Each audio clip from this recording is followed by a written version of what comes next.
Team 17.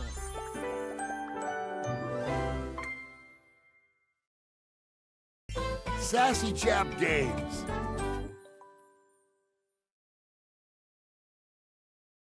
Date everything!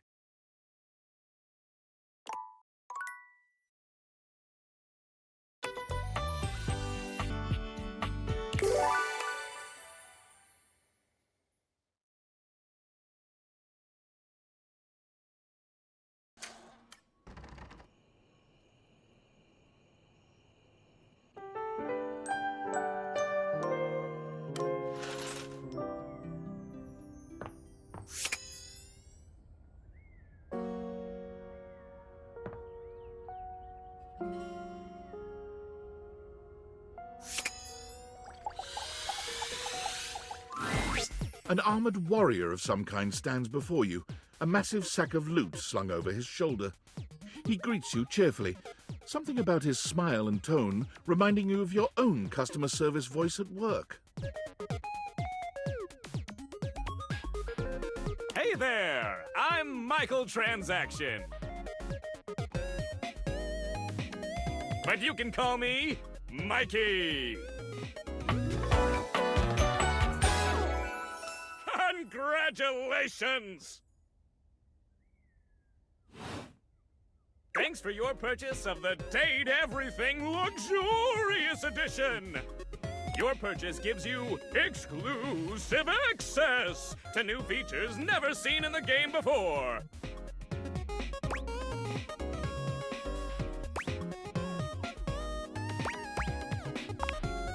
Exclusive access to the fantastic red shirt!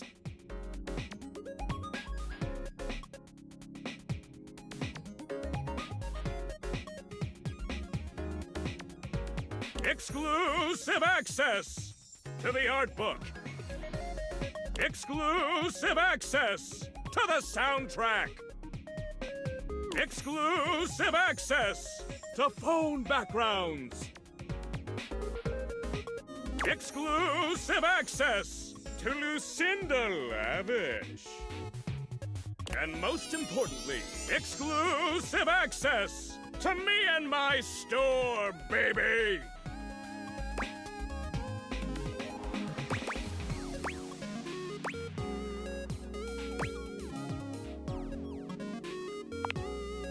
Mikey likey!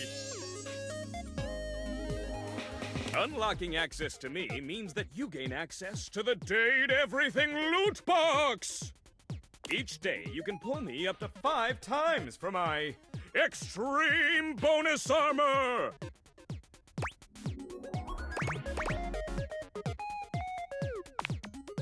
This armor is so powerful that it can raise your spec stats, meaning that you can blaze past huge portions of this game on your path to 100% completion!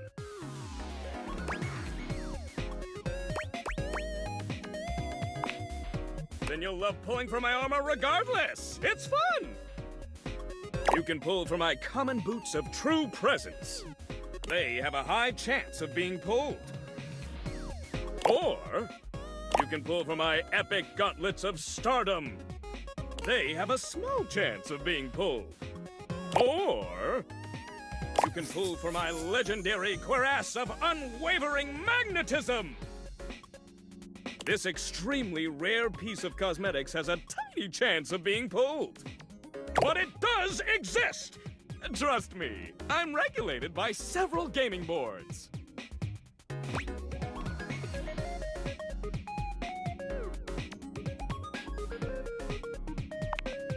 It costs a mere 8 brundles for each pull. Brundles are a special kind of currency that you have exclusive access to.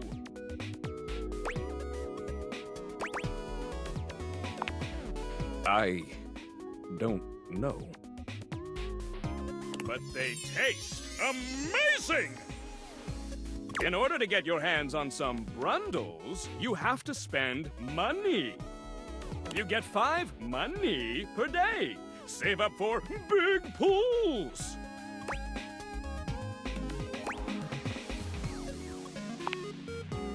You're asking those thinker-type questions. I love it. And I always have a great explanation.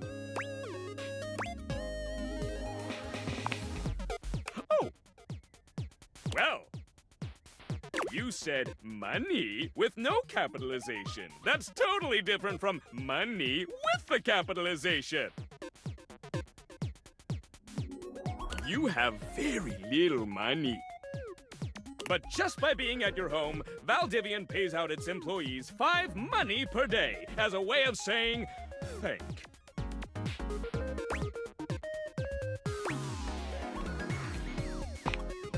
Yeah, that. Come by when you've saved up enough money and pull me, baby!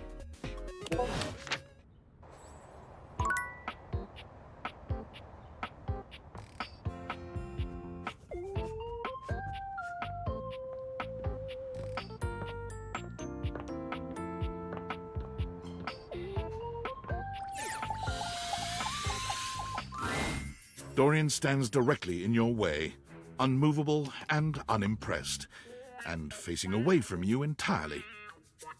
What are you looking at? That's right. It's facing away from you because I need to stay alert on the goings-on outside.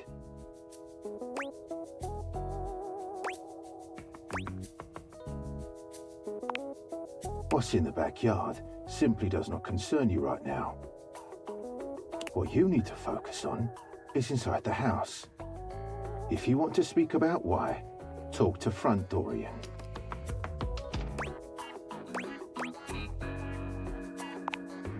I'm the same as him. I'm just facing the other way. There isn't an evil board in my body. I've been straight with you. Now be straight with me and go away.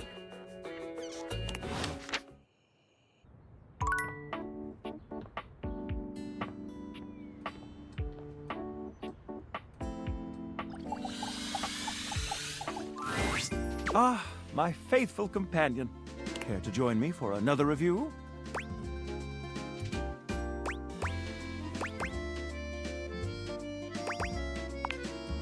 So, where should we go? There's a new Hawaiian fusion place in the living room. Freddy Yeti has an ice cream joint in the kitchen that's worth checking out.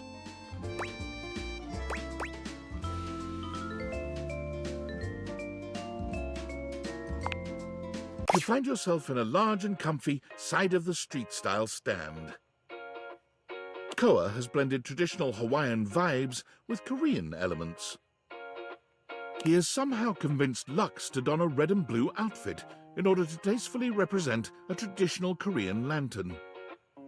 Koa has managed to bend himself around a grill in the center of the establishment in classic Korean barbecue style. But the Hawaiian vibe is very much in full swing, and the scent of Kahlua pork is drifting on the breeze. He's asked Gwendolyn to kindly crack herself a bit for the occasion. Aloha, friends.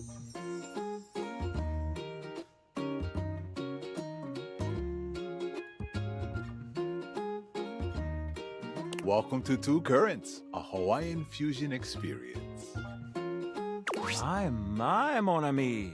You've worked hard to create the atmosphere. Oh, not too hard. Well, what do we think?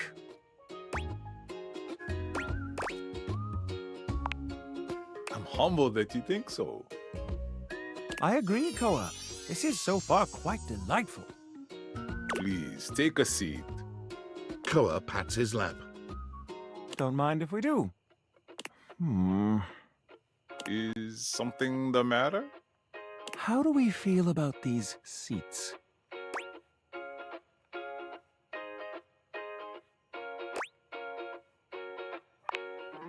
I'm glad to have you on it. And me at the same time. How scandalous. Did someone say scandal? Out! But Out. I just... Out!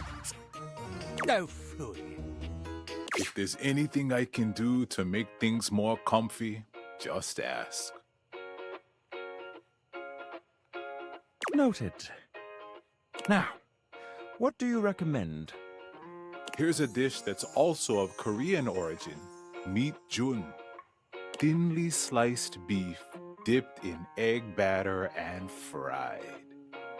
And of course, some kalua pork, rice, and cucumber slices to go with it.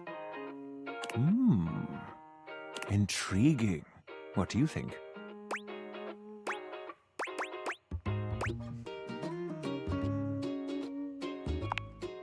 Make that 2 orders, and consider me intrigued. Coming right up. I'll be right back with your food. In the meantime, how about some of our special soju?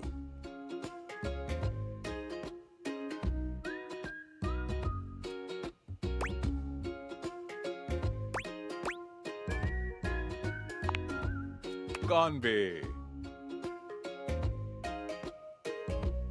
Nice one. Okay, here's your order. Dig in. Let's try this. Koa's dishes are sumptuous, abundant, and full of bold, contrasting flavors. This is definitely comfort food, and the gloves are off when it comes to spices, sauces, and carbs. The combination of Hawaiian and Korean flavors contrasts and complements, ultimately fusing into something utterly unique. Fermented vegetables, meats dripping with sugary pineapple sauce, and rice. Lots of rice. Interesting. What do you think?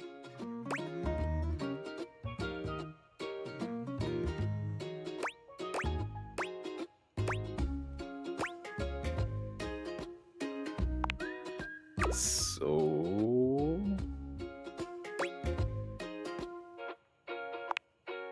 I agree. To have made something so original and yet so delicious is a real win. Koa, you've outdone yourself, and I must applaud your open mind. I find that to be quite sexy. My friend and I are about finished here.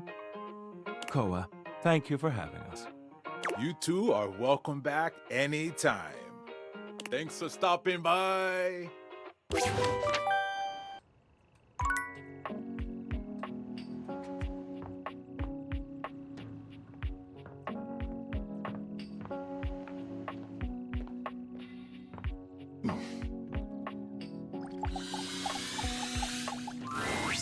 Before you see them, you can feel them. An overwhelming air of cool, of rebellion and edge given form. Leather and metal and the best hair and eyebrows you've ever seen. This rogue is impossibly cool. And looking at you like you owe them money. You got a problem, punk?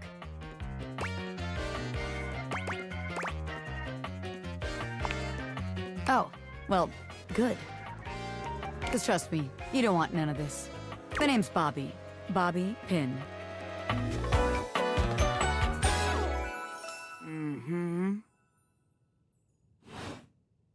And you might not have heard of me yet, but trust me, the name Bobby Pin's gonna be known all over the house real soon. How's this strike you? The Pin Crime Syndicate. Oh, wait, no. The Pin Criminal Empire.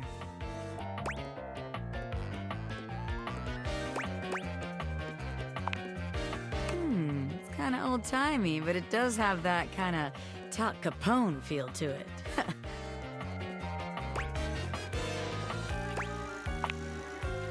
You know, the famous powdery gangster from Chicago?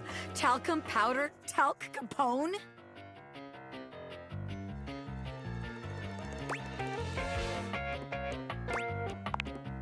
Anyway, that guy. It's reminiscent, baby. But I'm gonna blow even him right out of the water.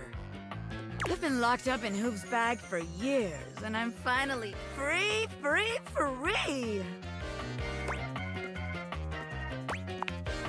You know, the vacuum cleaner. I had a lot of time to think while I was in there, you know, about who I was gonna be when I got out. Getting bent all out of shape, it does something to a pin, you know? Makes you reevaluate your priorities in life. Makes you think long and hard about who you truly are.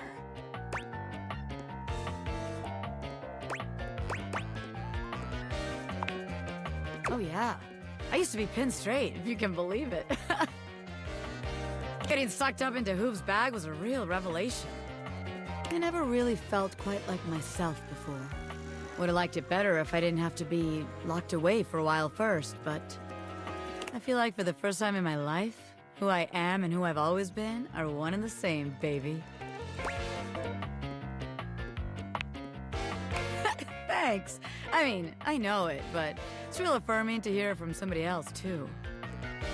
I've been locked up, but I'm here now, baby. I'm ready to take what's mine. The real question at this point is just where to begin. Where do I situate my burgeoning criminal enterprise? After all, you know the first rule of business. Location, location, location.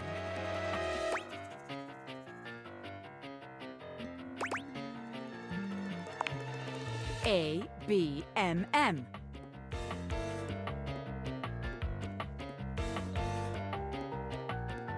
Always be making money.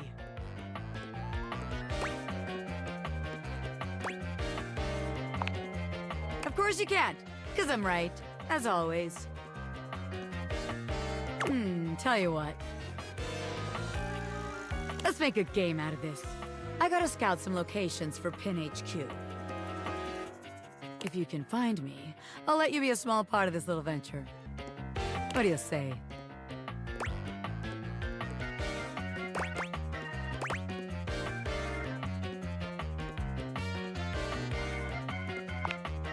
Boo! Don't be a coward. I'm gonna sign you up anyway. You can work on accepting it later. Just to make sure you don't miss this opportunity of a lifetime, I'm gonna give you a hint about where I'll be. I'm gonna be doing my dirty deeds in a place that gets you real clean. Ha! Catch me if you can, Normie. I'm out.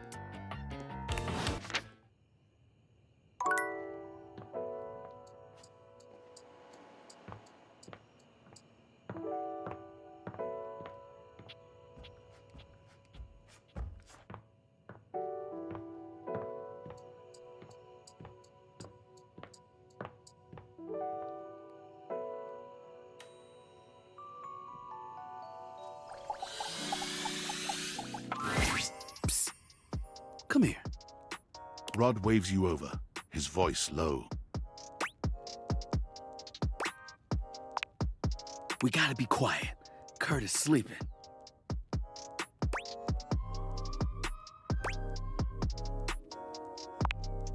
No, wait. He's talking in his sleep.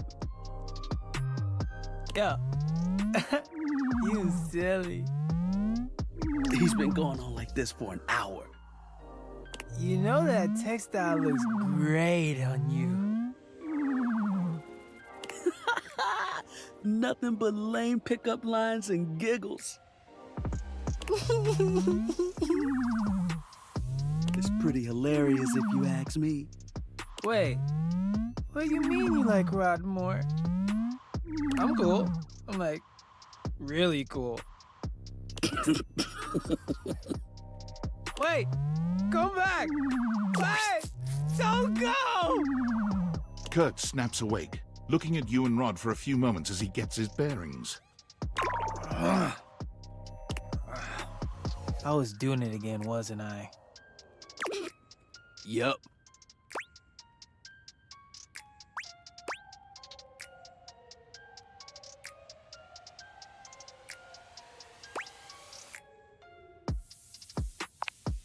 See? I'm cute. Yeah.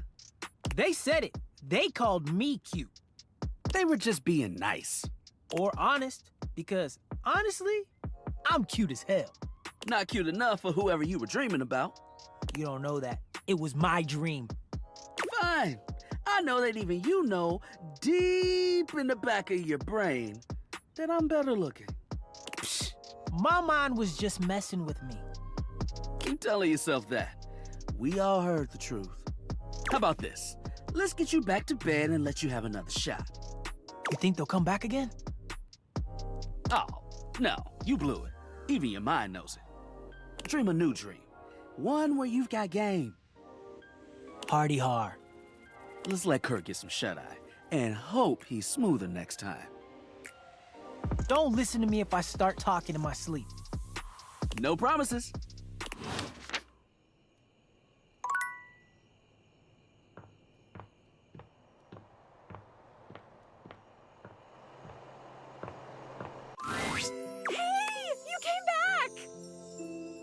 I'm so happy you came back. Being up here in the attic, it feels like people only come up for little bits of time and then they try to leave as soon as they can because, I don't know, for some reason a lot of people think attics are scary. I've never felt that way. For me, it's like a playground up here.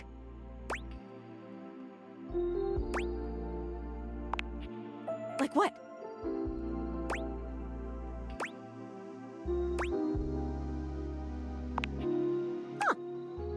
I guess that makes sense. I do wish people would stay longer, though. Even if they can't see me, it would be nice just to watch them. Like human TV. Jeez, I wish I had a TV. Hey, now that I'm thinking about it, how can you see me?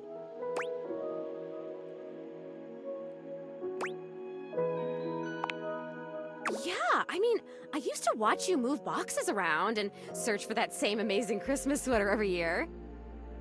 Though you have stopped coming by lately. But you've never even looked at me before. Like, through me, which is cool, but never at me.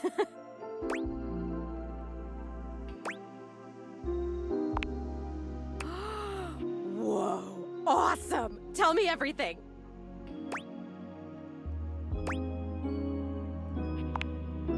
Okay, you say thing. Thing, not person. So does that mean...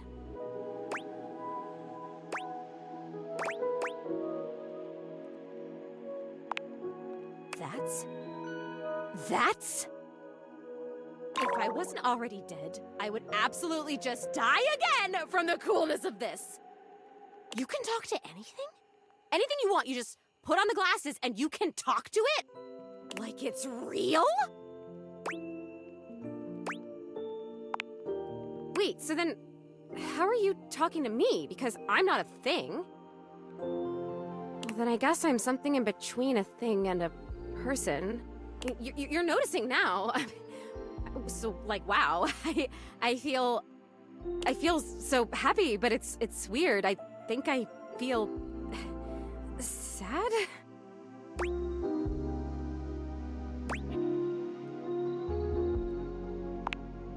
Oh, really? That's good to hear.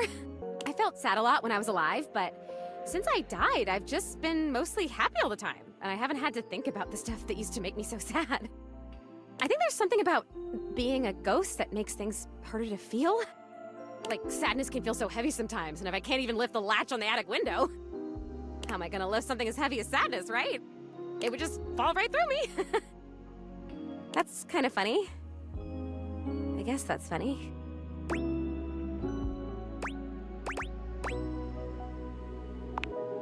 Good to hear. But your glasses, this idea that you can talk to anything, to anybody, like, does it feel like you have friends? What does it feel like to have friends?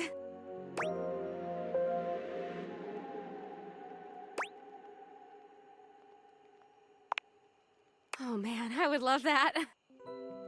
Oh boy, okay, this is weird. I'm having another feeling, I think. It's so strange.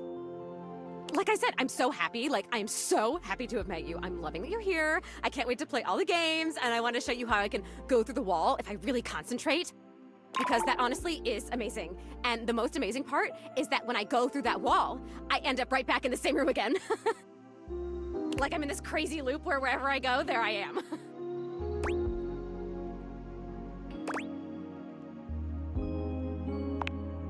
Nope. But I want it.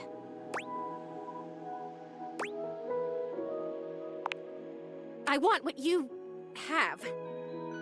I want the glasses.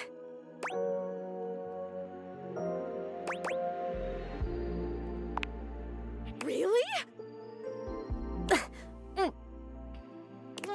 I can't can't take them. But I really thank you for trying. Maybe I want to talk with these others around me. Maybe I want what you have. I want to have friends too.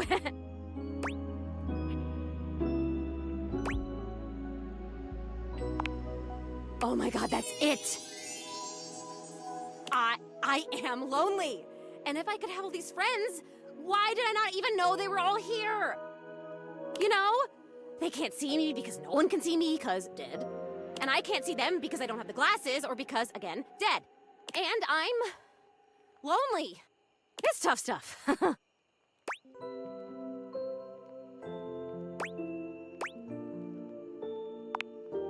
I told you, most emotions are super heavy. Like, even real joy is really heavy. But this light, peppy thing? I'm basically a paper butterfly. I think it's kind of cool. So it remains just me. Alone. And you say there's all these other beings here.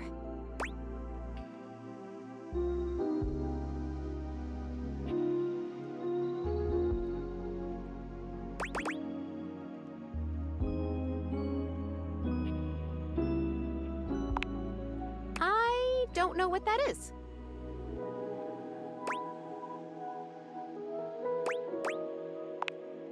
Definitely still not getting it.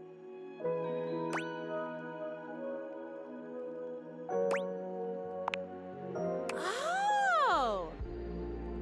Oh. Weird. Maybe it's because my emotions are so intense that they're like invading the airwaves. Spooky stuff, right? That's why I want to know more about all the others here. I don't know, there's something about you though. And not just those glasses. There's something about you being here that is making it so that I can feel these things. Maybe you're like holding the feelings and I can feel them with you? What else can I feel, I wonder? Are there other emotions besides loneliness?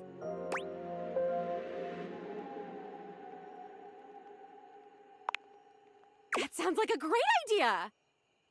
I have mastered loneliness already, so that's good. Oh wait, this is terrible. Help me, please help me.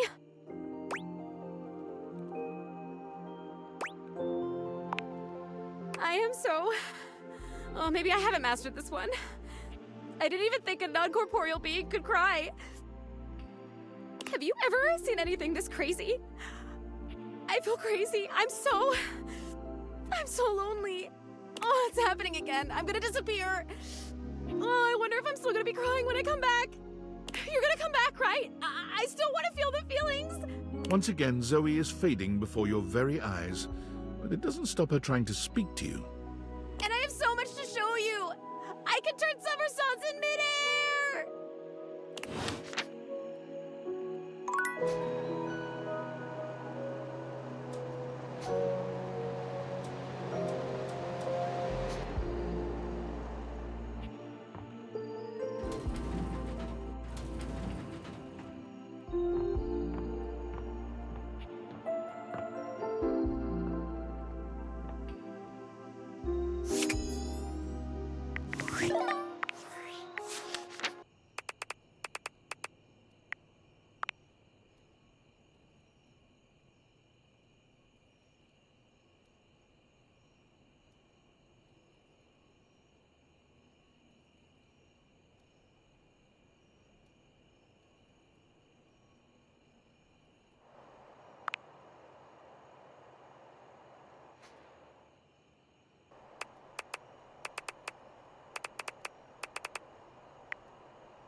It's me. Were you followed? Is this signal encrypted? It'll have to do. Listen, I've been giving more thought to our previous conversation about the ethical implications of transforming inanimate objects into humans. And I've come to a realization. It's honestly not up to us whether an object should become human. It's up to the object. And if an object expresses desire for personhood, who are we to deny them? I did discover one other interesting piece to all this. After analyzing the data, it appears that certain objects can only become human if the Dateviator user possesses the necessary personality traits. I'm not sure why. I theorize it's because certain character attributes emit an energy vibration on the same resonant frequency as the molecules of a particular inanimate object. But in all honesty, it's likely a mystery that science will never solve. That science will never solve. Regardless, I was able to discover which personality traits seem to resonate with each inanimate object, and I've uploaded that data into the Dateviators. I've labeled it Realization Recipes. You should be able to access those files now. I'm so sorry, but there's no time. Valdivian's goons were closing in, so I was forced to flee to a country in South America to avoid detection. And my cell carrier's overseas data plan is very limited. Seriously? 10 megabytes a day? I can barely send a GIF, what a joke! Remember, check the Dateviators for the realization recipes.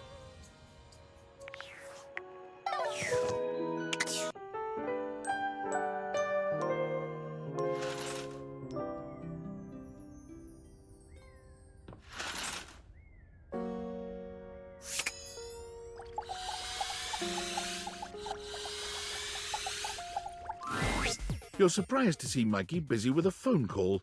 He's turned away from you, talking into a cell phone. You can hear the warmth in his voice as he speaks. Yeah? Oh. Oh, Michaela, that's great. I'm so happy to hear that. Uh-huh. Oh, now, Mickey, that doesn't mean I love her more.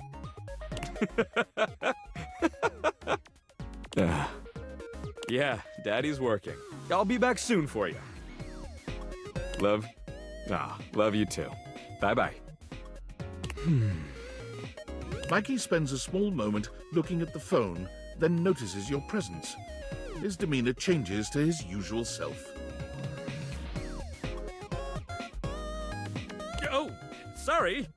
What would you like to do?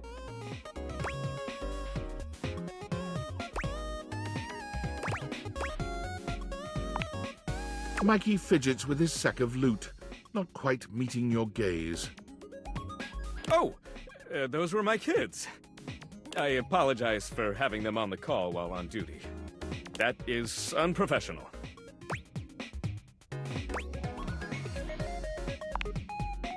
Huh. Well, I guess I could file this under unspecified break time. What do you want to know?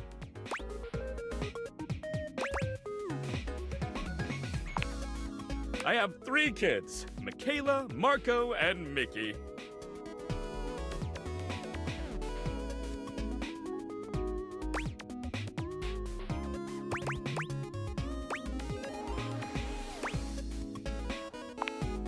They are!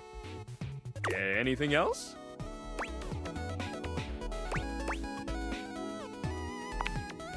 Yeah, well, there's some science stuff and thing theory I'm not up to date on. But, just like how each of us represents one thing in existence, kids in the object world become new things that haven't been invented or discovered yet.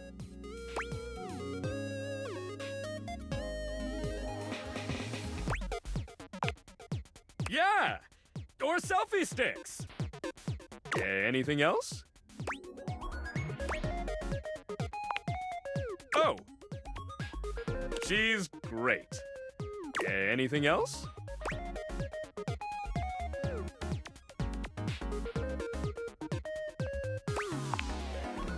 When we're together, we get into all kinds of trouble. Finger painting, bird watching, oh, and talking about what kinds of concepts they want to be when they grow up.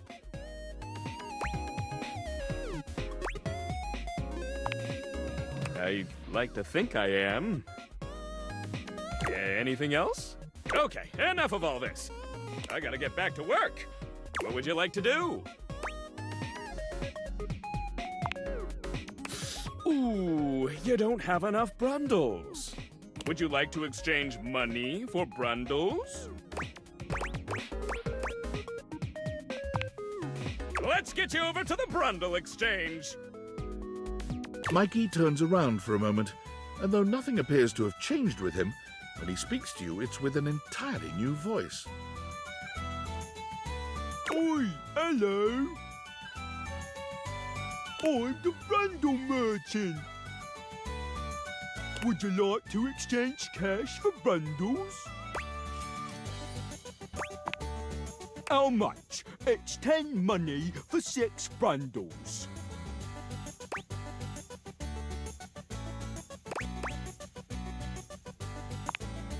Bloody hell! I'll have to go to the back of me shop for that amount. Mikey walks out of sight, talking rather loudly to himself. Clump, clump, clump. Oi, where's me bundles? How many of them do you want then? 60! Dearie me! We'll be out soon, I fear. It's been a tough winter. But what are we to do? Can they not give us a day? Some time at least? Some time will get us through this winter's discontent. My love, if I have to steal for them, I shall. Your thieving ways! Don't do it, Reginald! I must! Reginald! Crash! Boom! Clump, clump, clump. No! It's the Brumble Thief back again! Hide your brambles! Hide them all! I just need 60, that's all! Stop! By order of the Sheriff Tabitha, you are to...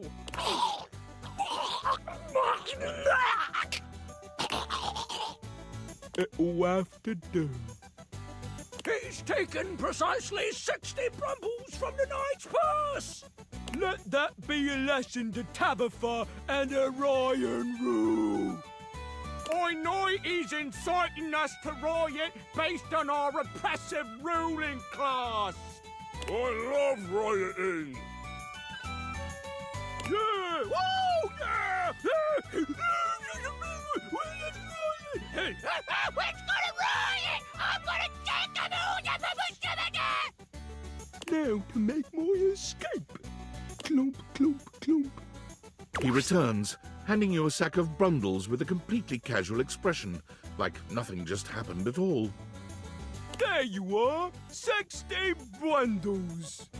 Oi, hello. I'm the Brundle Merchant. Would you like to exchange cash for bundles?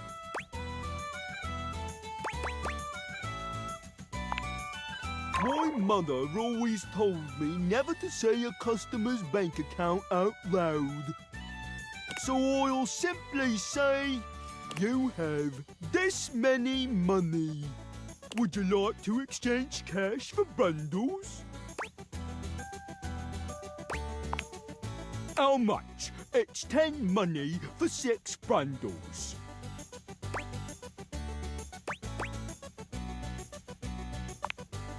Good grief! Here's your 60 bundles then, you big spender.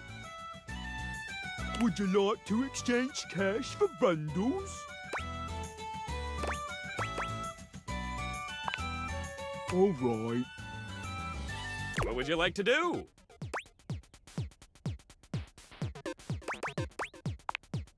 I'll take those brundles. Fool me, baby! 1, 2, 3! You got the common boots of true presence! With this, all of your spec stats have increased by 0.01. It may not have been what you hoped, but no set of legendary armor would be complete without boots. It's a great start.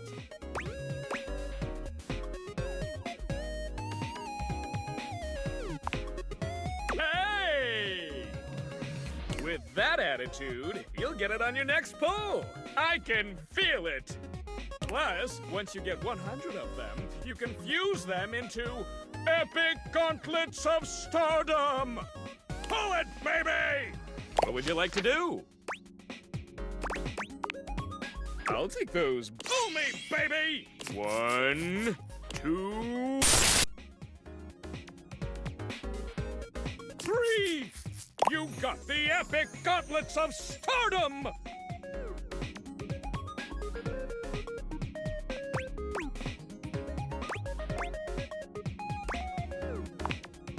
Damn straight it is. Now these are of a much rarer quality than the stupid boots. Your specs points have all increased by 1!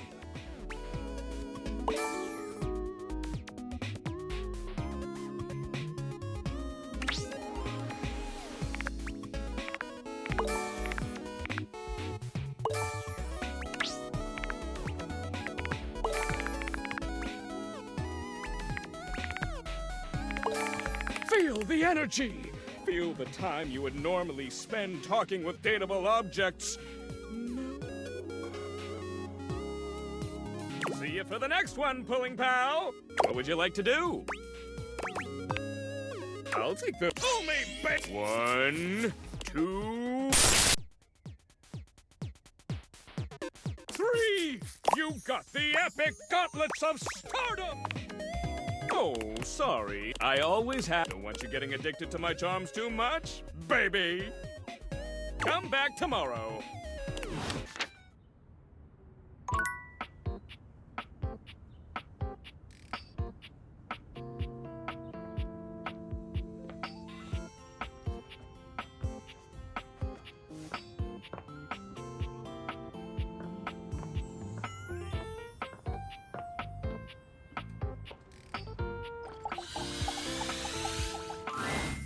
Looking at the tiny, big-headed Dorian who stands before you, it's hard not to wonder if perhaps the Dateviators have glitched.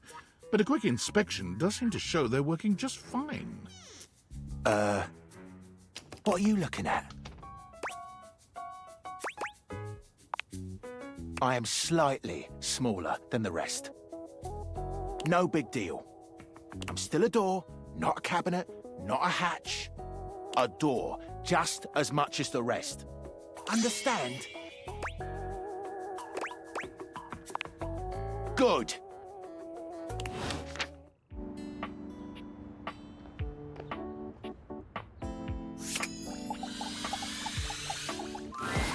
Hey there. I guess we didn't scare you away. You wanted to hang out with the stylish ones. You don't have to deny it. We know the truth. What has you swinging by and saying hi?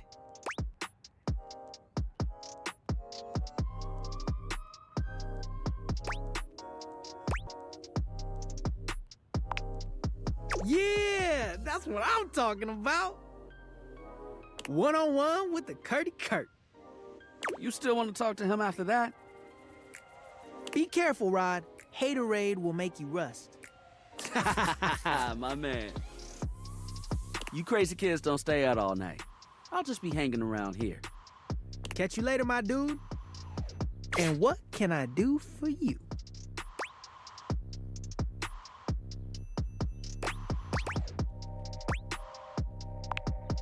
Oh, you want to know about me? I didn't realize I made that much of an impression. The only thing that's vital to my story is that I'm top-notch, baby. But you knew that. You didn't go with a cheap set to cover your windows. The thing I like about you is you know quality when you see it. And Kurt, yeah, I'm quality.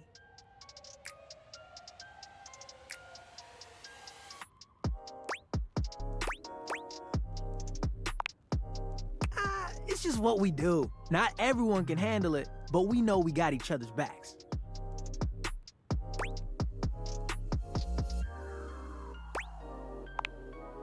Oh, nah, we're just tight like that. Once upon a time, I thought that, maybe. But we talked about it and realized we're better off as friends. Is that what you wanted to talk to me about? Without a doubt, we only deal in the real.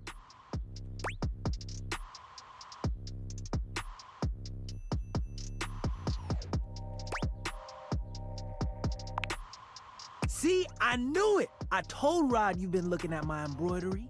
I've seen you.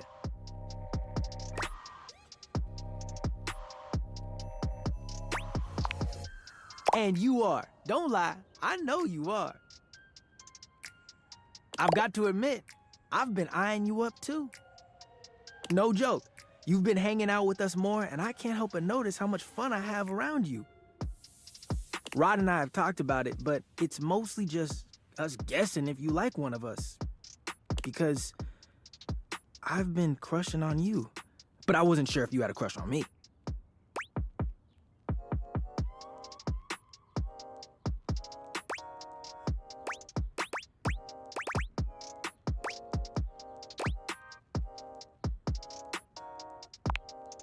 Let me chat with them, and we'll figure this all out, all right? See you soon.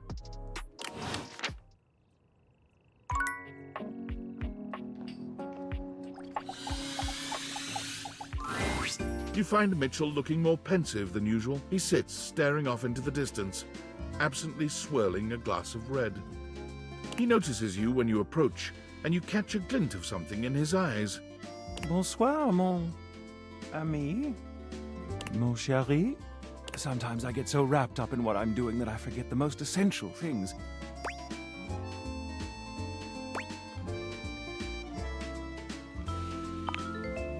Yes, well, you've been on my mind. I wanted to ask your opinion about something.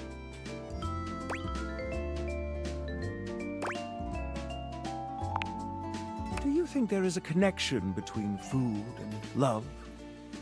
Specifically, do you think that by eating with another, delighting in delicacies, appreciating the ambiance of a fine establishment, engaging in pleasant conversation and the elegant dance of table manners, can these things make love?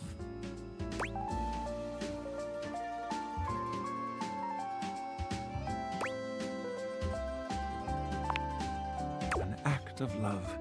Do you mean to say that love is created by what we do? This is a beautiful sentiment, and one that goes straight to my heart. Do return soon, yes? I must say I am eagerly awaiting our next rendezvous. I've begun to find you rather entrancing. But tonight I need some time with this glass of wine. That is to say, time to be with myself.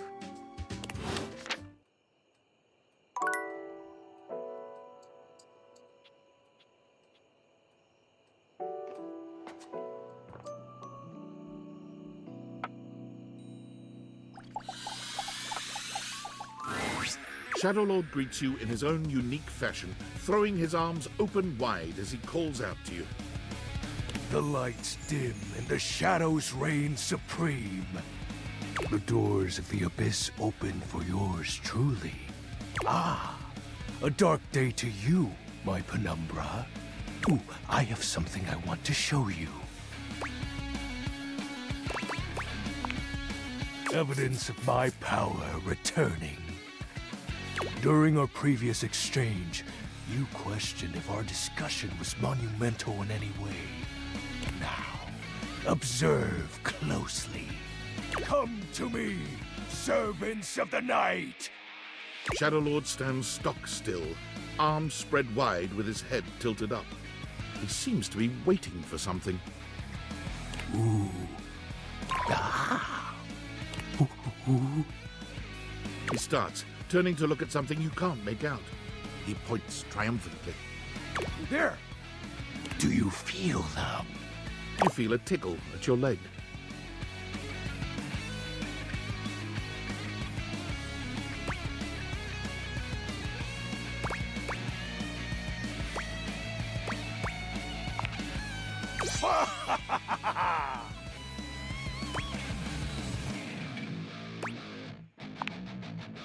Yes!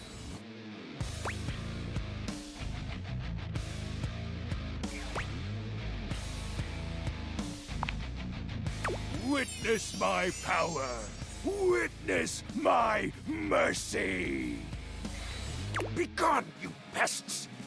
With a swipe of his clawed hand, Shadowlord scatters his insect minions away into nothingness. There! They shall not intrude your presence again.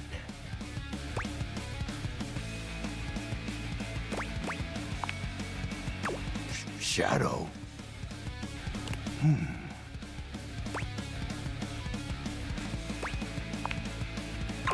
Oh. That's nice. I have to say, Penumbra, I'm quite surprised. Your unfamiliarity of the dark is unexpected. This resistance to the colligiosity must be reversed. Perhaps your soul is not attuned properly. Training is in order.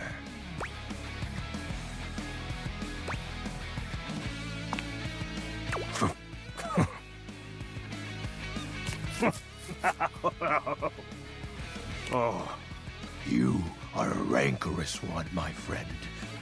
I mean, in the intellectual sense.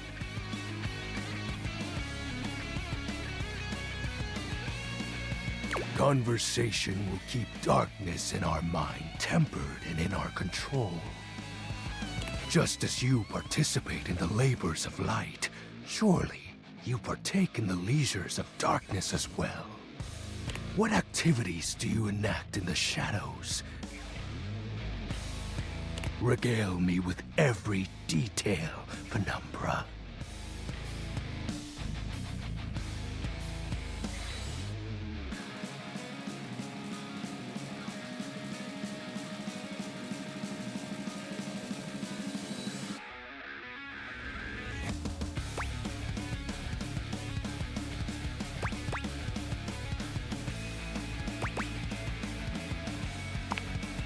Keeping your mind active and curious is important. Surely productive thoughts?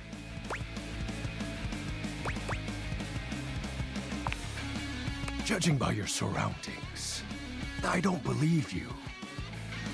Take comfort in knowing that you are not alone. I have been there every night. I don't recall the last time I've rested peacefully. There's just so much I can't help reflect on. If I redirected that same question back to you, wouldn't you respond with a wistful sigh? Nothing important. I'm grateful to you for providing me more insight into your life. Behold, our corrupted bond grows.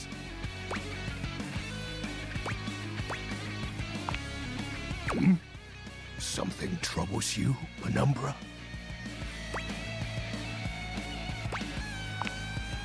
My nightly activities. Isn't it obvious? Before you, my time has always been spent the same way. Waiting.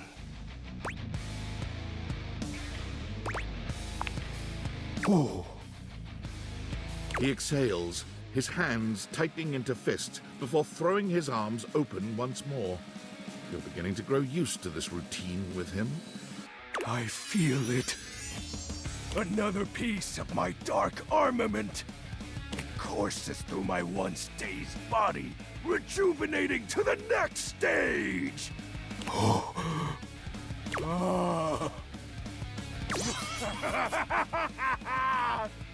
Excellent. My form is stronger, yet still incomplete.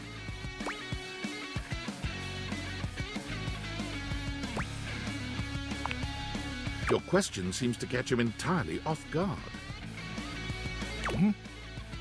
Oh. We'll have to resume the ritual another night.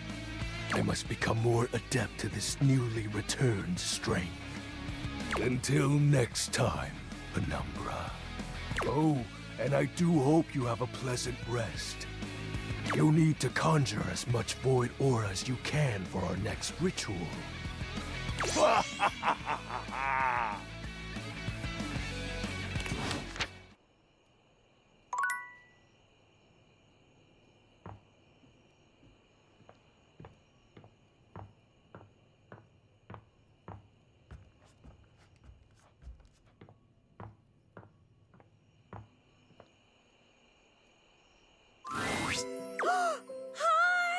you're back again!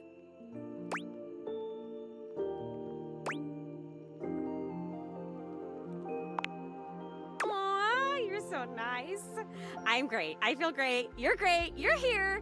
You're the only person I know. Did you know that? That's just wild to me.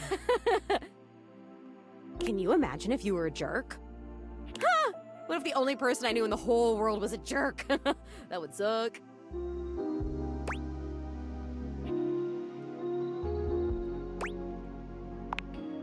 Oh, because I've known jerks. Like back when I was alive, I knew one.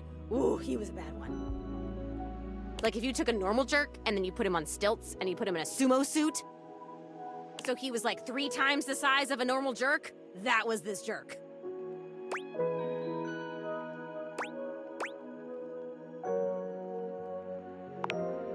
Whoa.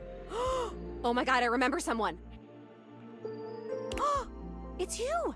It's you being here. You're helping me remember and feel all this new stuff. Oh, it's overwhelming. Oh my God. How awesome. I'm overwhelmed. Whoa, this is crazy. It's like there's a roller coaster in my chest. I can feel my chest. Is that normal?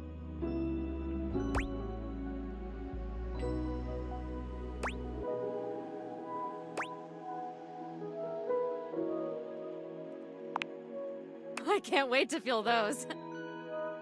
My parts, not yours. Though, maybe if we got to know each other better, Rudy.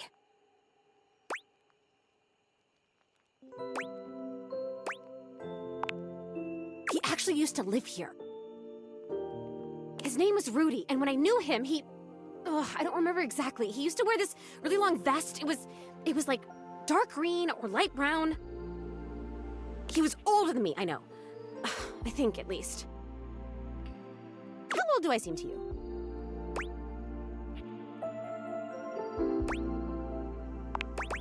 Thank you. Still, I am pretty sure he was older than me. Oh, and he was super into witchery and stuff. He was always coming home with crazy books and bags full of crystals and oils and herbs. Sometimes I would walk by this house at night and I'd see the whole attic window just lit up with candlelight flickering. I don't remember ever seeing other people in here though, so was he alone? Was he just up here chanting to himself about stuff? I guess it would have been right here. He would have been doing these ceremonies and whatever, right where we're standing. Well, you're standing, I'm floating. I only ever saw him out of the house when he was going shopping for more witch stuff. And he always had on that weird vest and had these super deep pockets. He always had his hands in his pockets.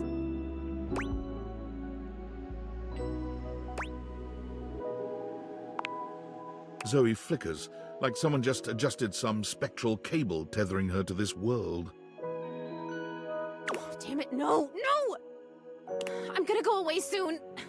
This stupid disappearing thing has never bothered me before now, but I want to be here. I want to talk to you. I'm onto something. It is so frustrating to really want something and not be able to keep it. I've never experienced this before. Frustration. How interesting. Oh my God, this is so strange. Can you actually do me a favor? I used to have this necklace. Really pretty little gold necklace. I remember it had a pink heart pendant. I haven't thought about it in years, but all of a sudden, I can't think about anything else. It's important. It's really important. All this talk about Rudy, somehow that necklace is connected. That necklace, maybe I was wearing it when I died. I think I need it in order to remember. I want so badly to remember. I can't go back to just floating around up here and not remembering anything about my life or who I was, to feeling so alone now that I can feel. I need you to find that necklace for me. Have you seen it?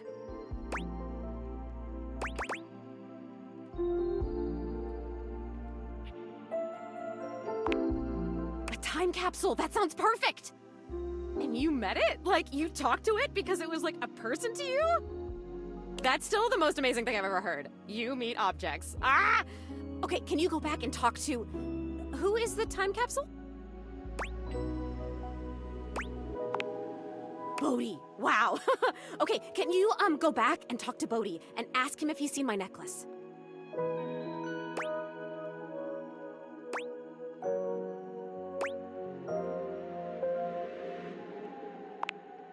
I love cool stuff. I mean, I think I do.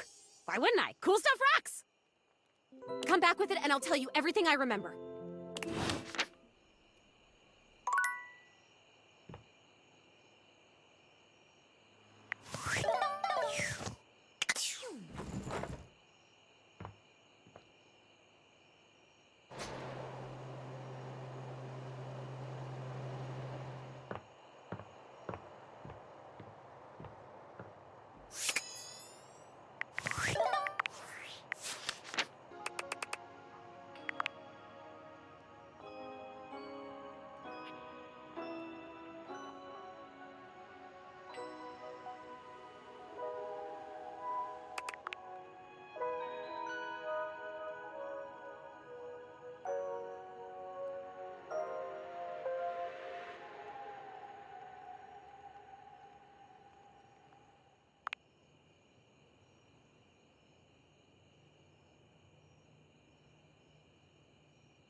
Nightmares are nothing new to you, but this terror standing in your room is certainly a unique experience.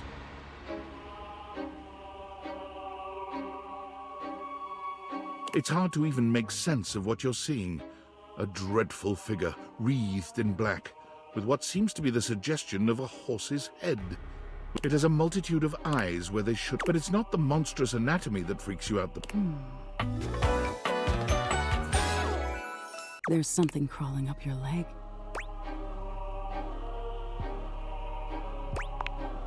Don't you feel it? You know, a fly, something a little more vicious, crawling.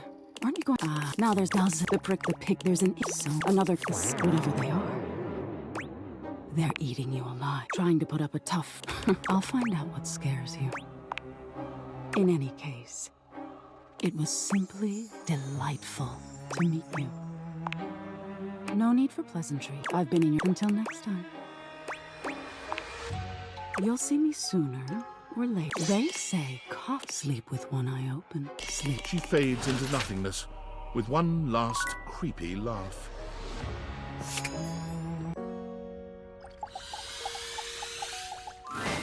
The steaminess of your home appears to have increased suddenly. It must be because Lucinda Lavish stands before you now. Steam me up, lover.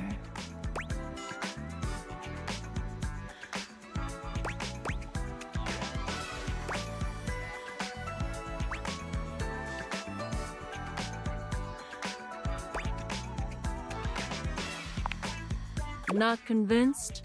Oh, you poor baby. Maybe I've only shown you one side of me. Maybe Lucinda Layered will show you some more depth.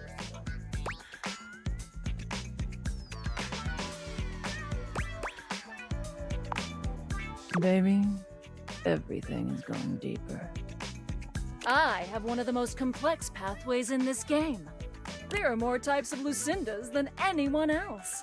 As long as there are words that begin with L, there will always be more layers to me.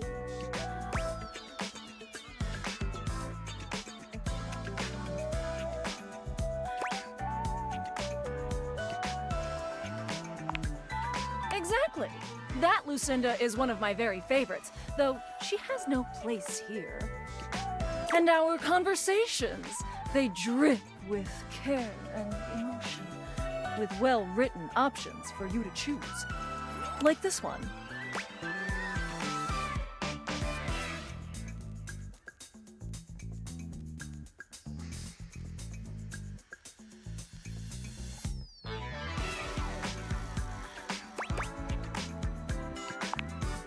And for each option is a well-crafted, meaningful response like this one. For this reason, I award myself Best Screenplay, Lucinda Laird. Tell me, do you agree?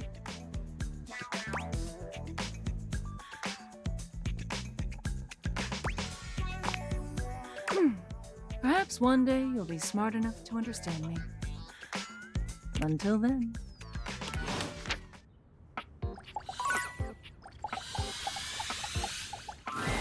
What would you like to do?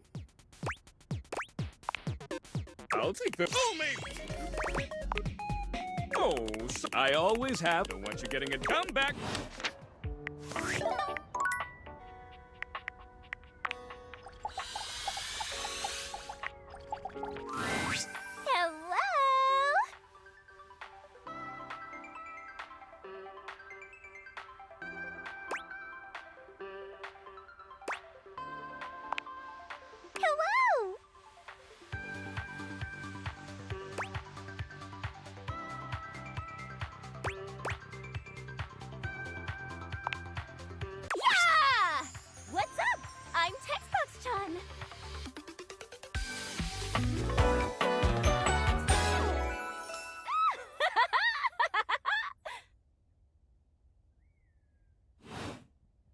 A stranger that appears to be cuteness personified jump kicks into your view, striking a pose so adorable, it makes you just a little dizzy.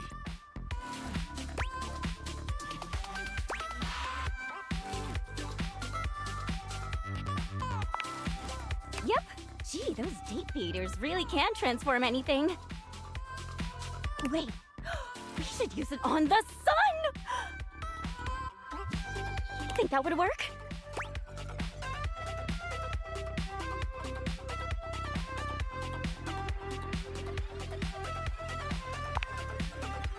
Okay, it'll happen someday. Wink, wink. Maybe DLC or something. Even though UI is on the surface, the ideas being conveyed are anything but.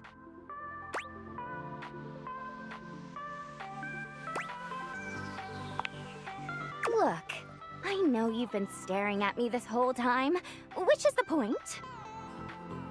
But remember, my advice is to listen to what I have to say, not just admire my pretty colors. Yay!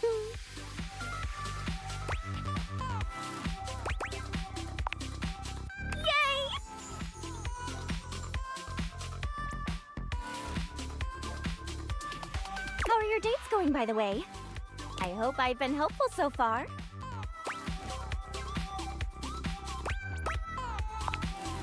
You're super welcome! Just know that you can count on me in your romantic quests. Now, I'll leave you to it. Come talk to me again after you've awakened 16 dateables. And just put on those specs and tap that phantom word box you've never questioned before.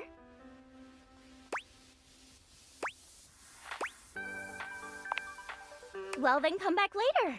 I can't have you see all my content in one go. A UI still has to leave something to the imagination. TTYL! Boing, boing, boing, boing, boing!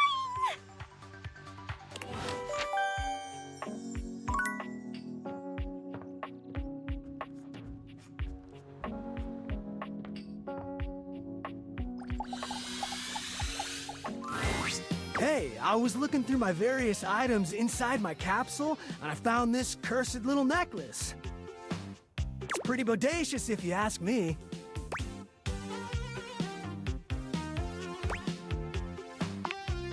You asked me, thanks! Bodhi holds a small jeweled pink pendant on a gold chain out to you. It's shaped like a heart and sparkles prettily when it catches the light. You want it? I normally don't give my precious materials away, but this one doesn't seem to fit my style.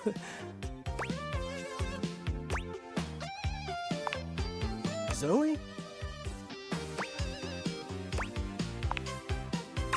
A ghost? Bodhi's hand shoots out, dropping the necklace into your hand without even waiting to see if you're ready. He flees, calling over his shoulder to you as he goes. I'm out! Take it!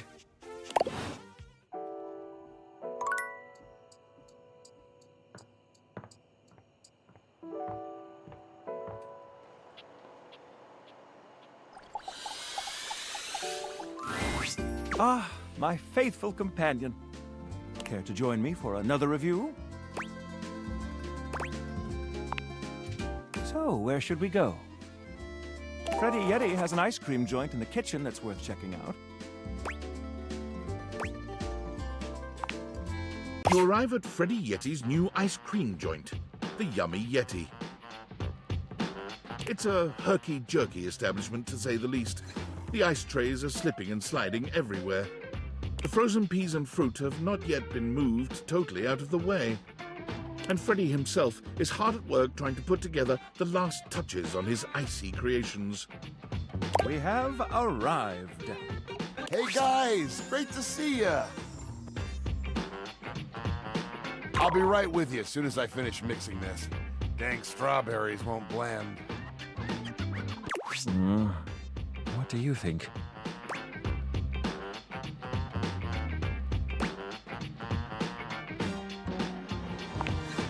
I agree. Rather charming. The sort of place I'd love to live in a day. I'll note this down. Grab a seat, guys. Pop yourselves down in that there box of Haagen-Dazs bars. I hope we won't be eating pre-packaged foods. Not at all. Just part of the aesthetic.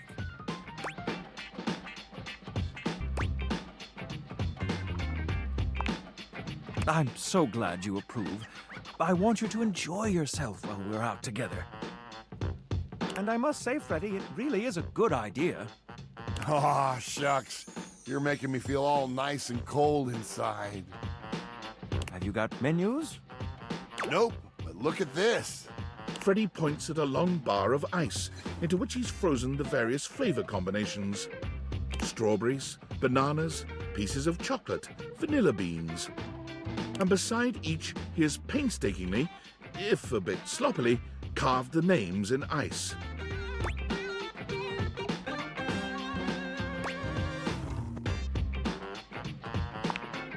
Thanks, guys. Mitchell, you inspired the idea. I'm touched. Anyhow, we've got strawberry vanilla swirl, chocolate chill, coffee with cream, and classic vanilla. What'll it be? You first, mon ami. So much about a person can be determined by their choice in ice cream flavors. Don't you think?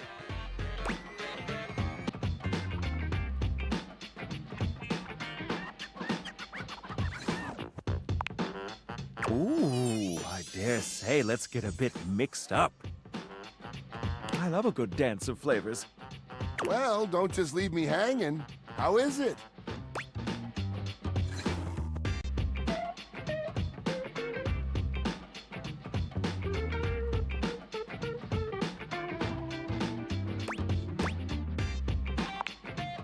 Oh, that makes me so happy. Freddy, dare I say it, this is the most voluptuously iced cream I've ever had the pleasure, nay, the honor of tasting. Bravo, my friend. Bravissimo. Well, guys, I've only got one more thing to offer. And that's my every day is Sunday. That sounds interesting. First, we've got the ice cream. Vanilla and brown butter caramel.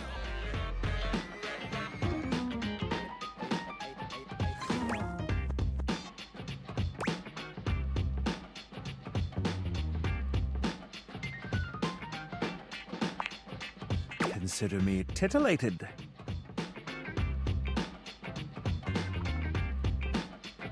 Then comes the chocolate syrup, which has been heated. Next, we have a subtle glaze of butterscotch.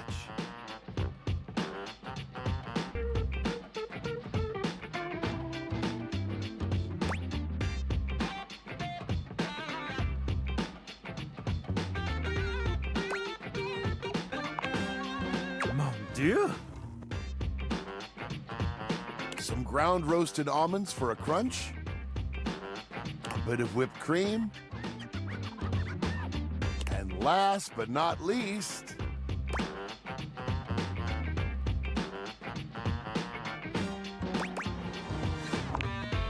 Enough with the foreplay.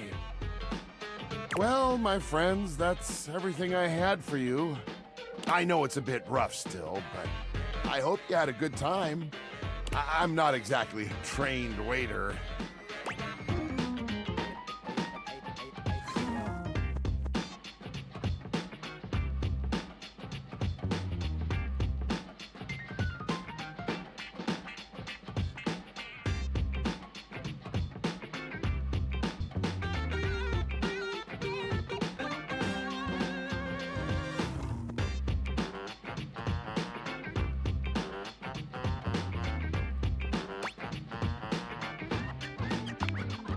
Je suis d'accord.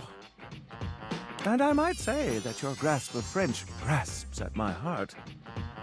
Thank you again for having us on such short notice. Keep an eye out for my review. Very well now, human, we must be going. As you make your way back to the kitchen, there's a reflective silence. Your hand grazes Mitchell, and he looks at you. It's hard to read his gaze.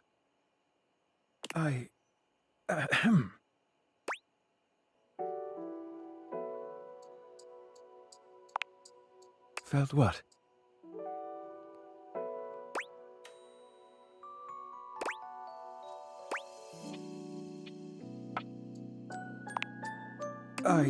Well, yes, I suppose there's no use denying it.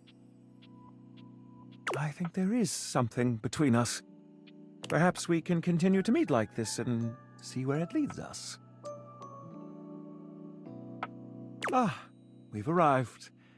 This is the end of our night, I suppose.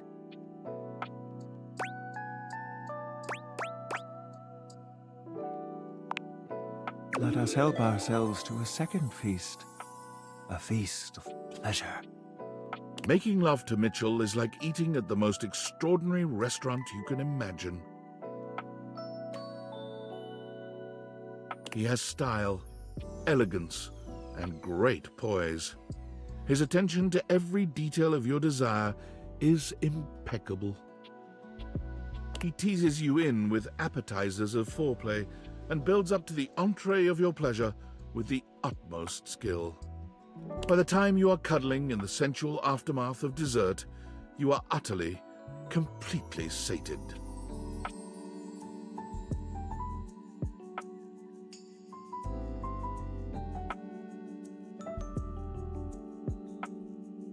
And now I must bid you adieu. Until we meet again.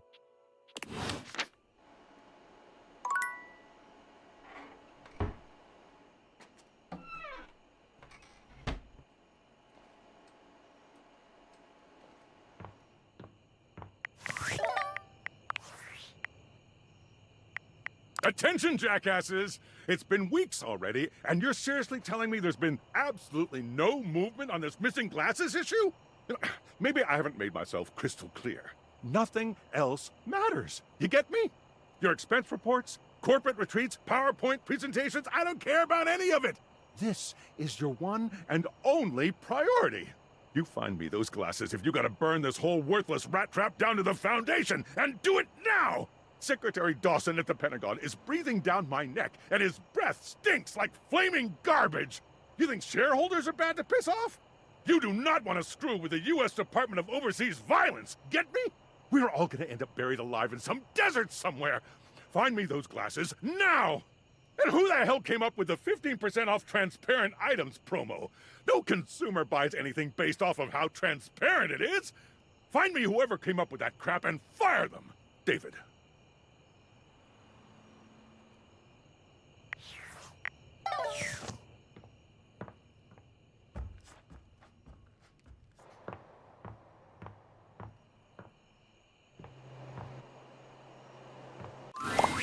You're here!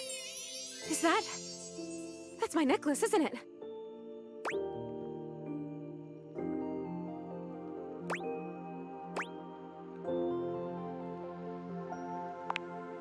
I've been thinking and thinking, and it's harder when you're not here, but now you found that necklace and I can see it again for real. All these memories are coming back now. About my life, and Rudy, and being in this house.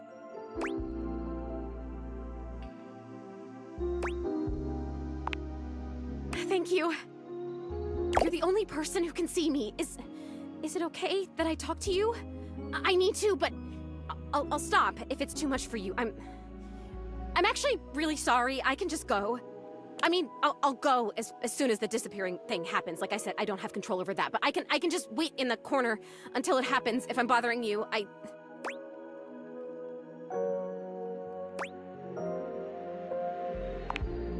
Whew. Sorry, I guess I've always been pretty excitable, but lately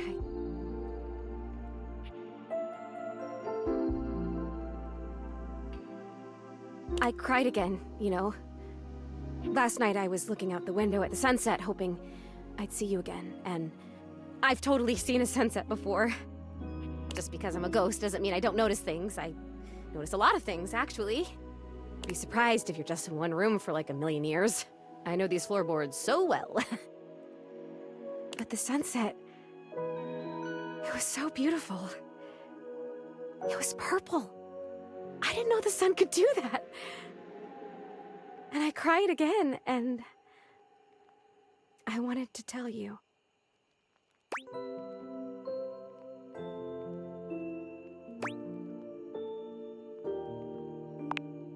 Rudy. He was about 37 when I met him. I was 19. I was in college in town. I think I was studying aerospace engineering.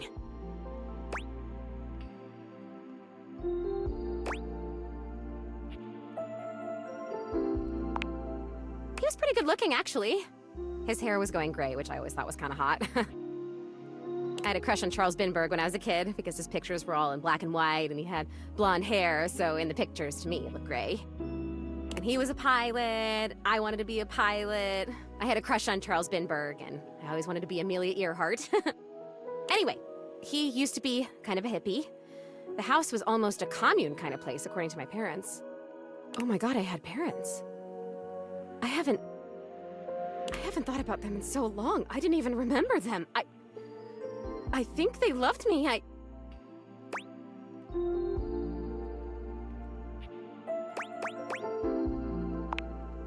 Right, must stay focused. Okay, must stay focused. So yeah, by the time I met him, that had all ended and he was kind of a loner. I would wave to him whenever I saw him, but it took him like months to wave back to me. Even to wave. I think I turned 20 by the time we finally said hi to each other.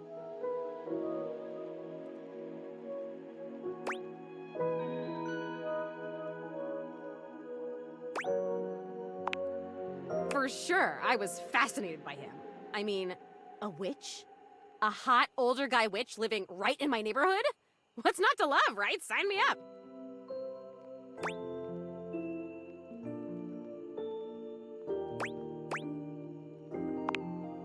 I made it a point to be walking by when I knew he'd be outside. He'd be gathering herbs. He used to have a little garden in the front yard out there. Oh man, did it smell good when it rained. Smell. I can remember smells. Oh my god, do you know what fried chicken smells like? Or roses? Or freshly mown grass?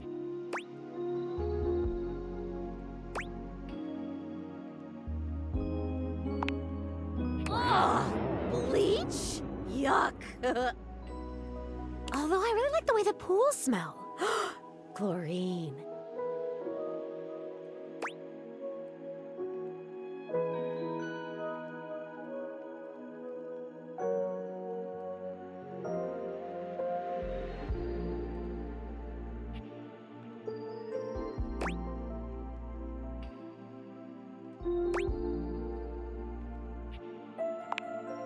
Yeah, smells are the best, huh? Like Rudy's garden. And even the inside of his house smelled good. Oh, yeah. So check this out. I started coming up to the house to do, I guess you'd call them seances? It would be just him and me up here trying to make contact with ghosts.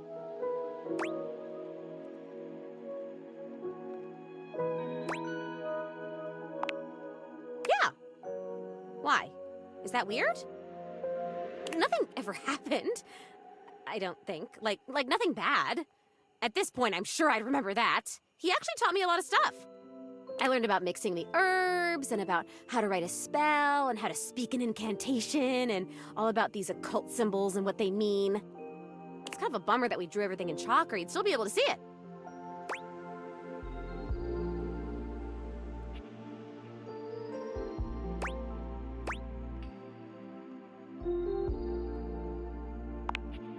He would always say that it was important for the energy in a seance to be just right.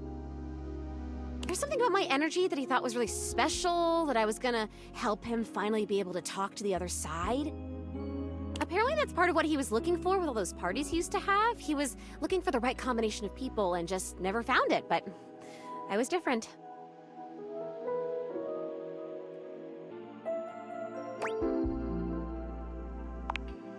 Oh, that's true. There must be something different about me because I'm still here, and most of the time when people die, they just, die. I wonder where they even go. I wonder if I'll ever get to see that. That must be a totally different adventure.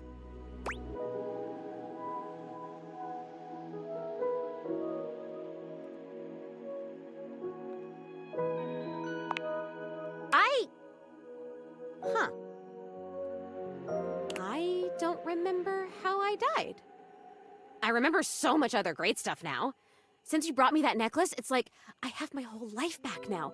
Smells, sounds, all the feelings. It's so amazing. But the how I died part, I guess that would be an important piece of unfinished business, right?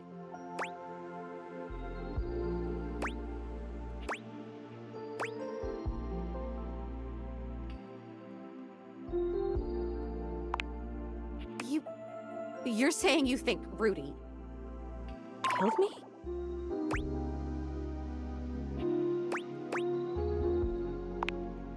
Oh, come on, please. That can't be. He would never do that. We had so much fun up here, and he was really nice. Plus, I'd remember that. I would remember that, right? I'd remember everything else. Why wouldn't I? But I can't. I'm over here saying that I would remember if I'd been murdered. Oh, I don't like that word. It's so hard to say. Why is that?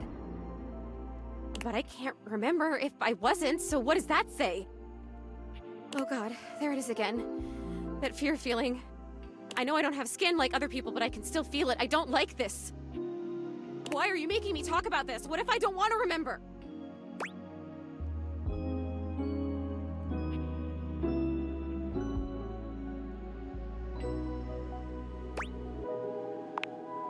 Once again, at the worst possible time, Zoey begins to fade. God damn it, this is disappearing. You know what? It's fine this time. I want to leave. I don't want to talk about this anymore. I'm out of here. Come back if you want, or don't. I don't know. Just... Okay, please come back. Just not right now, okay? Just... Right now, just leave me alone. Leave me alone!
Mikey is once again occupied with his phone.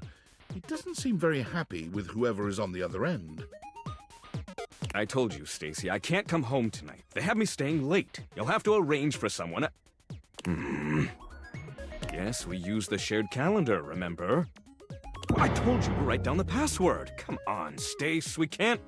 Mikey removes the phone from his ear, looking down at it with a blank expression. It appears the other caller hung up. When he sees you standing there, he immediately begins pressing buttons on his phone, laughing nervously. Whoops! Sorry, I had to fiddle with some buttons and knobs before your gotcha was ready. What would you like to do?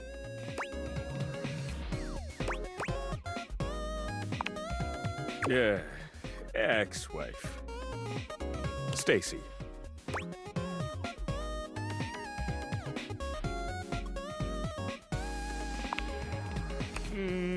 Maybe. But first, I have to make sure that my kids are taken care of. The way the settlement happened is we share them 50-50. But with work keeping me overtime, it's been hard.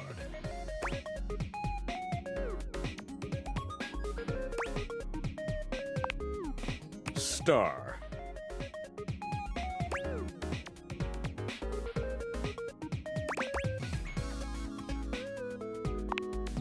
Ha!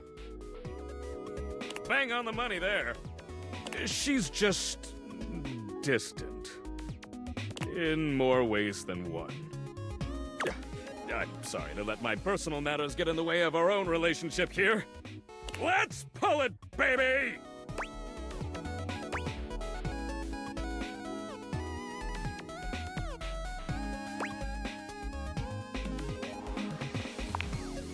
I'm just a simple guy. I make people happy with some delayed variable rewards and give them something to aspire towards. But thanks. You still want to play?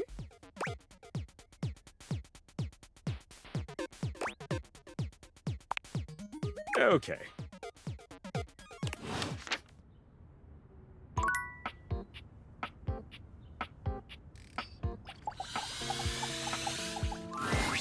Hey, how's it going?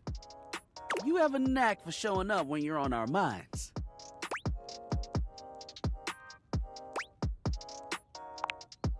We did, yeah.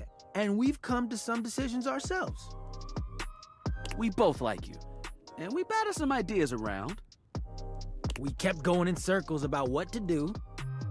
And we also tried to think about what was fair to you, especially since we know how you feel.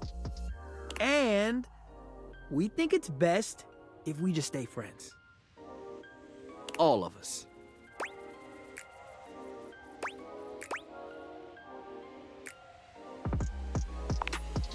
We thought about it, and Rod and I know it would cause some issues between us. One of us would end up jealous, and while we like you a lot, we don't want to put our friendship in jeopardy. And we don't want to put you in a situation where you get caught in the crossfire. So, we thought this would be best. Let me make one thing clear. We want to hang out with you. Oh yeah, you throw shade with the best of them. Having you around has been a blast. And it might be awkward at first, but we'll get through it. We absolutely will. How does that sound?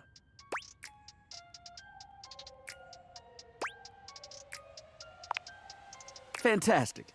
We knew you would understand. That's what makes you so great. That and your jokes, ha-ha. Oh yeah, you got the fire. So, we'll see you around, yeah? If you ever need a good laugh, you know where to find us.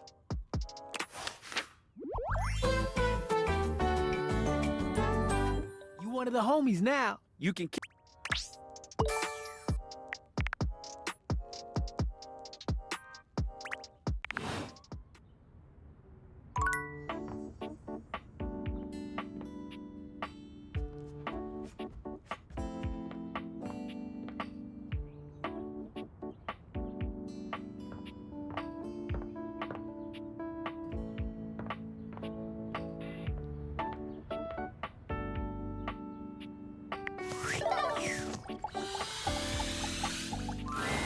Dorian looms over you, just as intimidating as ever.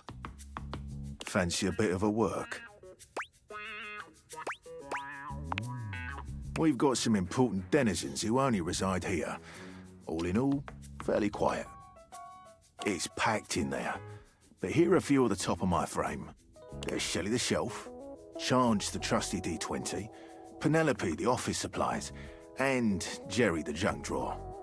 Well, what can I do for you?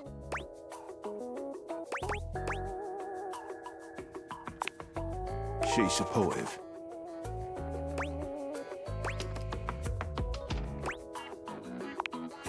What can I do for you?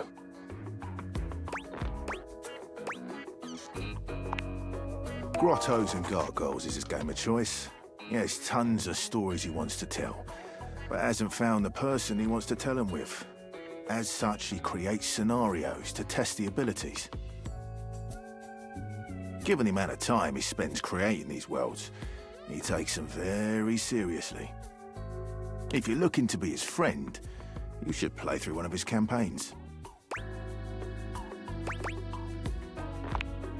What can I do for you?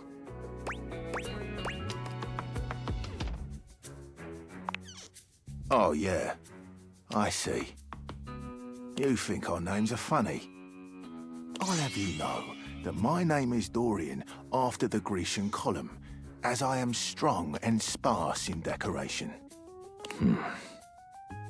But yes, her name does start with Pen, which is certainly what she is. What can I do for you? Jerry means well, but his tendencies to keep any old thing around get on the nerves of our good Mayor Celia.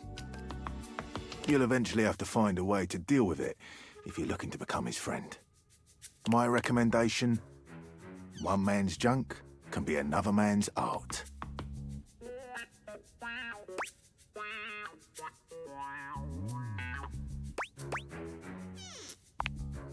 Oh, you haven't met him, have you?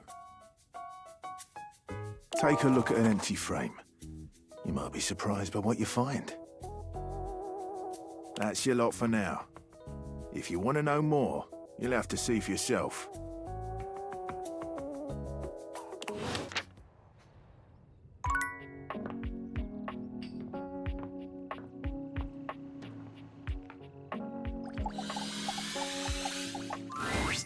Hi there.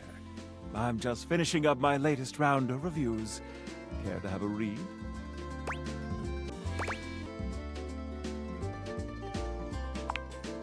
Here's my review for Omakase Daisuke. The headline reads, "A traditional triumph." From the exquisitely understated decor to the traditional greetings at the door, Omakase Daisuke hits every single mark of a great sushi restaurant. Ambiance, menu selection, food quality, and value are of the highest grade. The at first glance hideous presentation belies sushi of the highest caliber. I've truly never tasted its equal. My guest and I enjoyed a wonderful and, dare I say, romantic dinner for two. And I can recommend this restaurant without a shred of hesitation. Omakase Daisuke receives 5 out of 5 stars. This new kid on the block is here to stay. Which review next?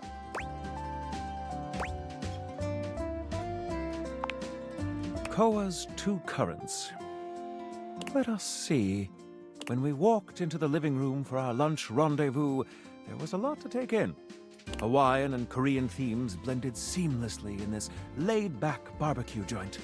Palm shack decor as if we were transported to Maui, but with traditional Korean furnishings reminiscent of Seoul's best restaurants. Not to mention the comfiest couch seats you could imagine. Bravo! But what about the food? The food? Simply put, this is comfort food that is big on comfort. And we are here for it. My guest and I love the crisscrossing flavors that seem to add a new punch to old classics. This fusion left us feeling fused to the couch in the best possible way. Koa has won big in the food department. In conclusion, If you want a fusion that leaves you feeling like you just toured the world, all without leaving the comfort of your own couch, Koa's Two Currents is our current pick for the best new restaurant in the living room. Which review next?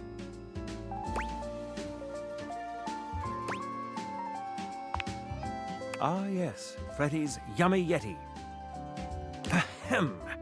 This rustic hole in the wall is, at first glance, nothing to write home about. But the frozen exterior belies an inner warmth that brings joy to the soul. From the icicles hanging off the sign to the vintage ice cream box seats, the Yummy Yeti transports one to a magical frozen kingdom reminiscent of a time gone by. Ambiance? 5 stars. But what about the food? While at the Yeti, we devoured 2 absolutely delightful frozen treats. And let me assure you, this isn't the kind of place you go with a full stomach. You'll want a single scoop of one of his unique flavors. And don't forget to save space for his one-of-a-kind, decadent masterpiece, the Everyday is Sunday. Food? 5 stars. Service, of course, can make or break a new restaurant. How was Freddy's? My lovely guest and I were tended to and immediately made to feel right at home. We were never without our host's attention. He saw to it that we treated ourselves to whatever we liked. 5 glowing stars for service. All in all, well, dear friends, I must say that new ice cream joint in town is an absolute accomplishment. All things considered, Freddy Yeti has cracked the code. Or should I say, cracked the cone. Your faithful critic can highly recommend it. Now we come to the most important review of them all. Our reviews of one another. So, what do you think of me?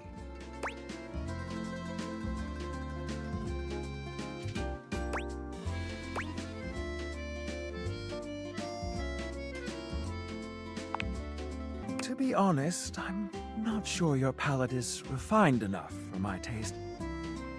But might I propose a dinner out as friends?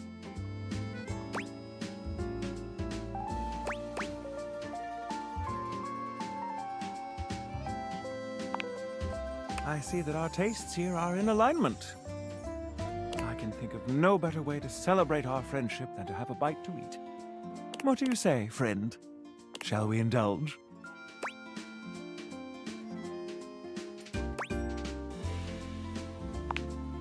I think I'll leave my review notes at home for this one.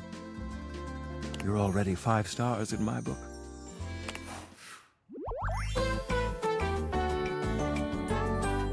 Foodie friends!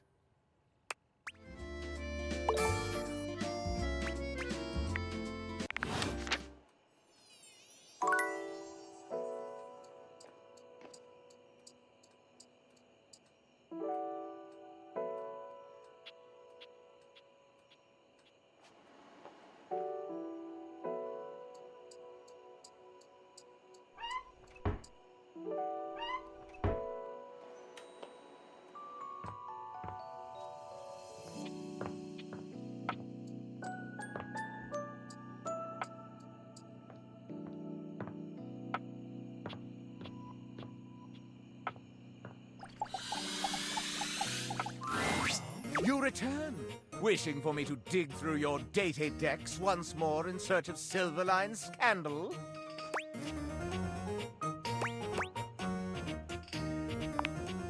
Let's see what we've got in the books for you, player. Why, just look at the list of scandals. In alphabetical order, of course. Sleeping in your bed has to you and the and made love. Made love. You. So even the dirty clothes you are wearing now are draped on you ever so inappropriately.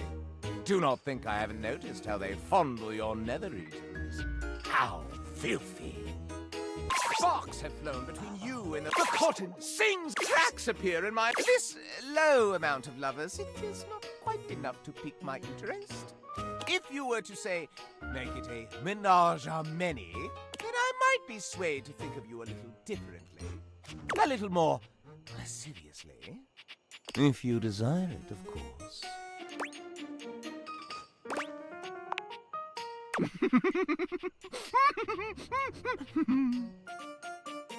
I eagerly await.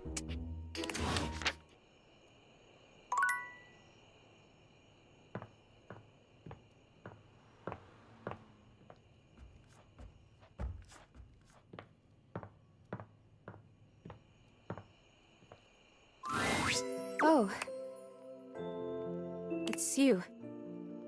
Hi.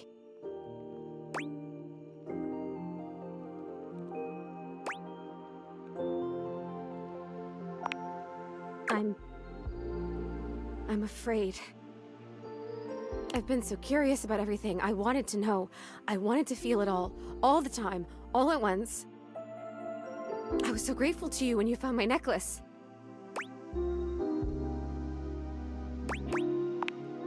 And now I've run into this thing. It just feels like this huge, sticky brick wall in my mind. How did I die? What happened? Was it Rudy? This person that I thought was my friend?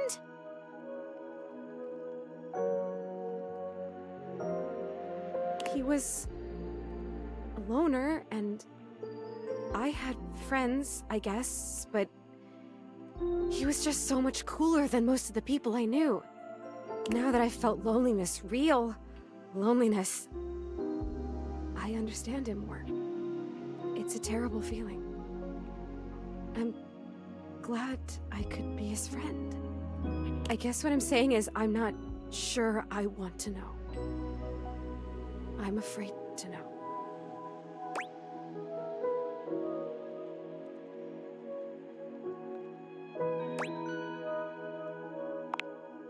I'll tell you what I remember. We were having a seance up here, like we'd done before. Candles and the symbols on the floor. He said we were trying to contact his father. He died when Rudy was just a kid. We were usually trying to contact Rudy's father. We tried for like a year. And he was just getting so frustrated. He kept telling me to try harder. At first, it was encouraging, but then he just kept getting more frustrated because it wasn't working.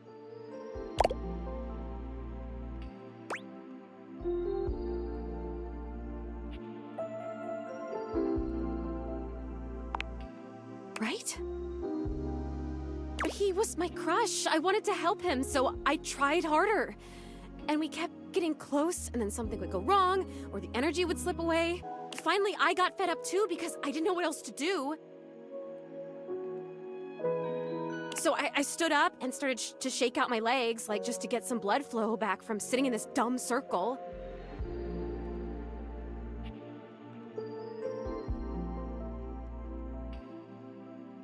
Is it even a circle if it's only two people and a bunch of candles? I mean, come on.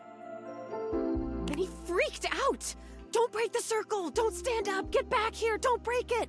But I have to move! I can't just sit here anymore! This isn't working! He was screaming, and I was screaming, and I went for the door to leave, and I heard him jump off the floor behind me as I was trying to wrench the door open, and then...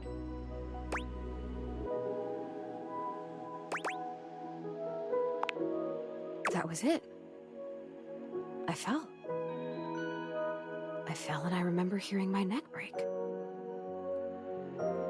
It's weird the way you hear a bone break when it's inside your body. You hear it from the inside of your ears and the outside. Especially when it's such a big bone. Not a big, but important bone. And so close to your ears. I remember feeling the sound before I felt the pain. And then the pain was only like a second.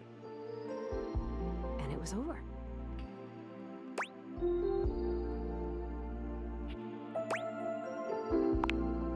I don't know. I don't remember that. I didn't see it, I guess. I just remember that felt sound, and then I was here. Like this. Rudy just stood there for a while. I remember that he actually knelt down next to me and brushed my hair back from my face. Then he blew out all the candles and went downstairs.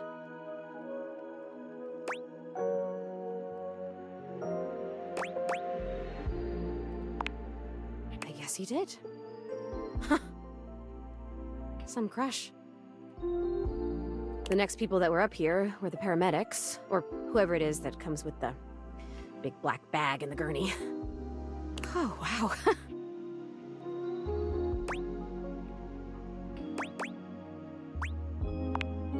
Rudy was up here with them, with the cops. They were doing some paperwork stuff, not looking at me, and they hadn't zipped the bag up yet. Rudy took my necklace off. He just pulled it right off my neck and put it in the pocket of that crazy vest.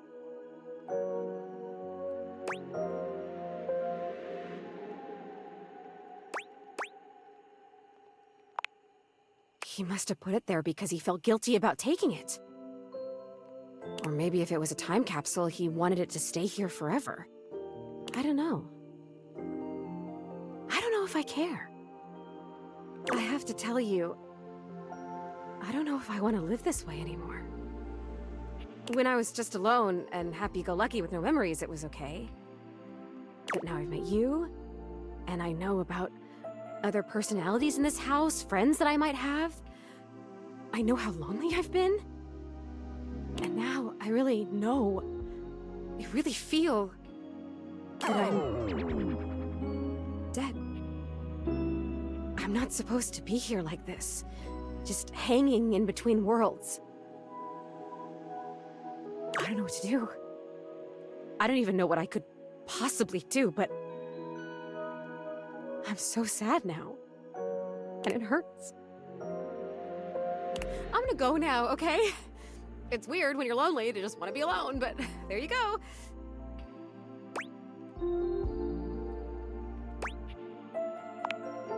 Oh, yeah, I can. I noticed that a little while ago. When I got my feelings back, I realized all I had to do was really feel the want to go or feel the want to stay, and I could make it happen.